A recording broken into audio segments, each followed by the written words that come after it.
There are many common self-stimulatory behaviors that many people with autism display, and here are some of the main ones that many of you can recognize.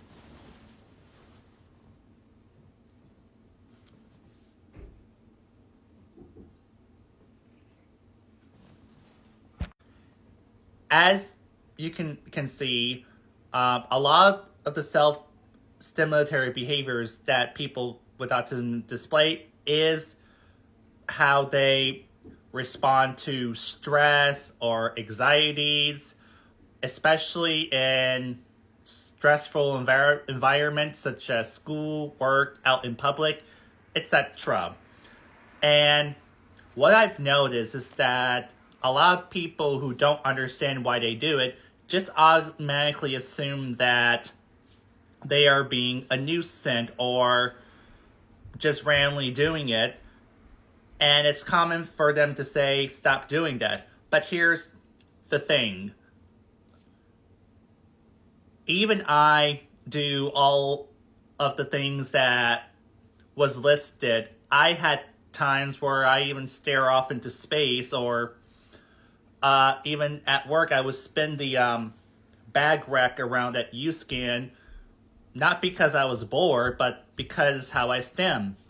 I even fiddle around with objects as part of my stemming. And it's actually normal for me and a lot of people with autism to stem because that's how they respond to stress, anxieties, etc.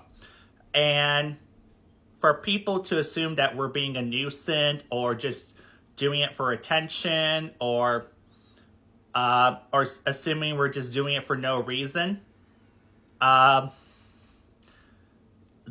one of the things that annoys me, is because we didn't just woke up one day and decided we're going to annoy everyone by doing all the stuff that that we do to help manage our stress and anxiety, especially when we stem. We can't help it. It's a part of who we are, and we can't help it, and it's not going to change.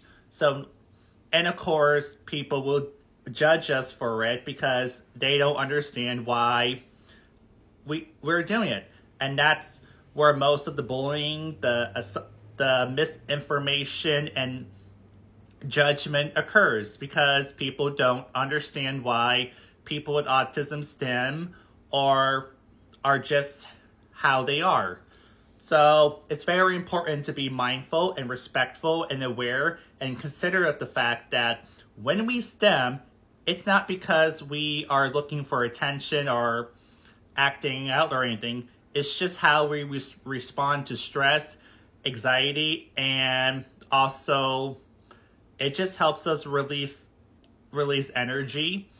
And it's very important to educate yourself and others about it, and to have a better understanding of it, and also to be mindful and respectful of it.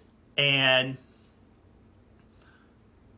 the list goes on. So the next time you see someone with autism stemming, like flapping their hands or fiddling around with objects or rocking back and forth and stuff, don't take this as them being a nuisance or seeking attention. Be mindful and consider the fact that this is how they respond to stress, and this is how we get our frustrations out. Don't forget, I'm selling Autism Awareness Bracelet to show love and support for people with autism. With each purchases, we are spreading love and support for people with autism. Want to purchase these bracelets or any of my other bracelets or my tie-dye shirts? Yes, I sell tie-dye shirts as well. Visit my website and place your order. Link is in my bio. I'm also having a spring sale, which will go on until June 20th. Everything is half off, all for a fair price. Use the promo code SPRING25 to get the sales price. But hurry, spring sale ends on June 20th.